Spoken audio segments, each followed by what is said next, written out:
On today's show, Karl-Thomas Neumann may be headed to Volkswagen again. General Motors shuts down the GM Foundation, and new car sales are on fire in Mexico. All that and more coming right up on Autoline Daily.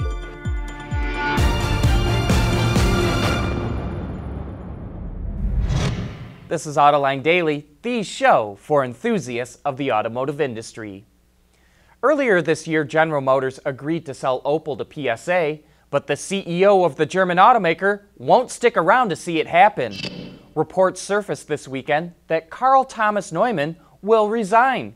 He left VW in 2013 to become the head of Opel, and now Reuters reports that VW wants him back again, possibly to run Audi. The luxury brand's current CEO, Rupert Stadler, is in trouble over how he's handled the diesel emissions scandal. When he was at VW, Neumann was the head of China and also in charge of its electric car program. Under Mary Barra's leadership, General Motors is undergoing the greatest changes in its history. The company sold off its European operations, stopped manufacturing in Russia, Indonesia, South Africa, Australia, and it stopped selling cars in India. Now come two changes that are not quite as momentous, but are surprising nonetheless. First, Chevrolet is dropping its sponsorship of the Woodward Avenue Dream Cruise. The annual event in the Detroit area attracts tens of thousands of classic cars and 1 million spectators. Chevrolet was the main sponsor for the last 6 years. And second, the Detroit News reports that GM will close the GM Foundation, which gives out $30 million a year to charitable causes. Instead, GM will focus its donations to improve vehicle safety and reduce accidents, to advance STEM education and increase high school graduation rates in cities. And it will support efforts for sustainable economic development in cities around the world in which it has operations.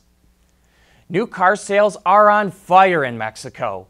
Ward's Auto reports that sales just set an all-time record last month with sales of nearly 123,000 vehicles. And just like we're seeing in so many markets around the world, truck sales are growing faster than car sales. But cars still outsell trucks in Mexico. They have about 63% market share compared to 37% for trucks. Coming up next, even though it's only been on the market for 3 years, Honda decided it was time to give the Fit a styling update.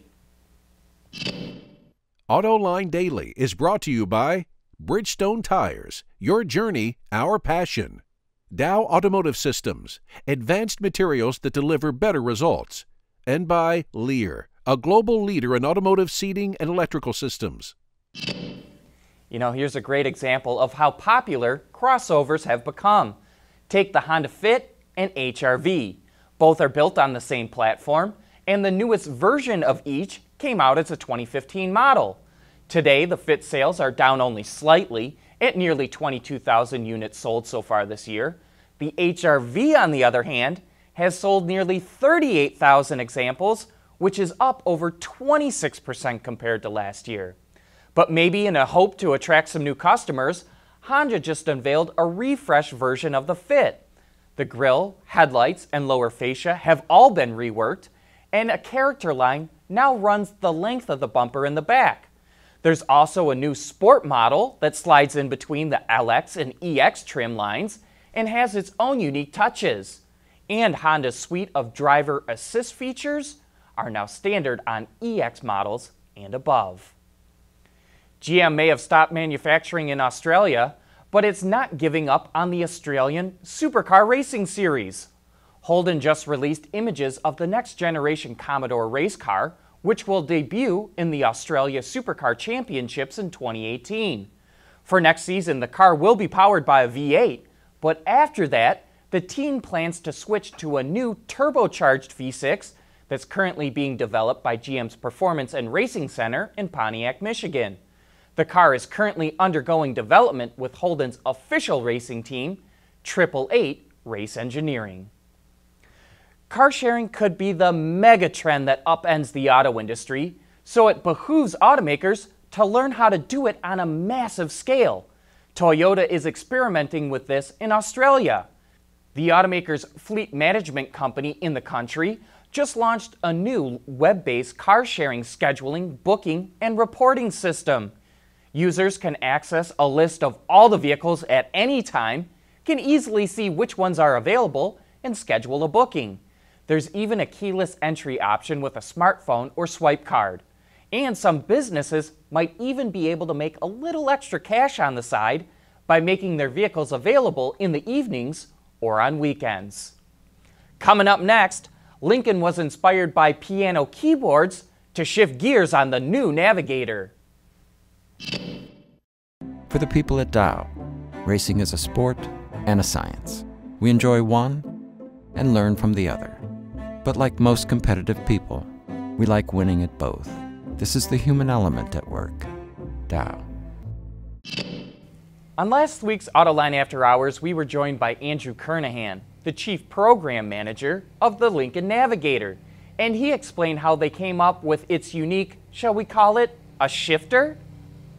Well, as we were developing the interior, we were really focused on the horizontal lines that you'll see throughout the interior, and that was about, there's something calming about being able to look out at the horizon, and that's why we wanted to keep the horizontal lines.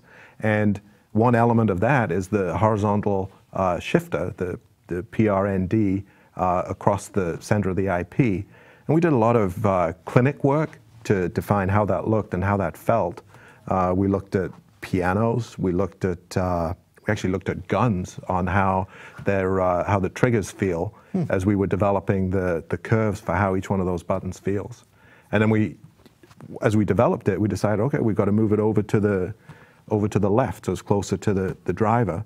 And then we wanted to make the P a little bigger, because that's probably the one that you hit the most, right? As you're getting home, parking in your driveway, you want to be able to hit the P and exit the vehicle.